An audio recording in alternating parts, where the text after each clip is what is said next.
ஒரு வணிகர் ஒரு பொருளை விற்றதில் 12.5% நட்டம் ஏற்பட்டது எனில் அந்த பொருளின் வாங்கிய விலை மற்றும் விற்ற விலையின் விகிதம் என்ன? இதுதான் கேள்வி.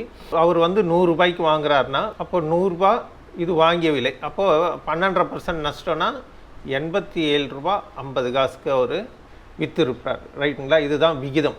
இப்போ இதில் புள்ளியை இந்த பக்கம் நாம் நகர்த்துவோம். அப்போ இது வந்து 1000 மாறிடுச்சு, இது 875 மாறிடுச்சு, ரைட்டுங்களா?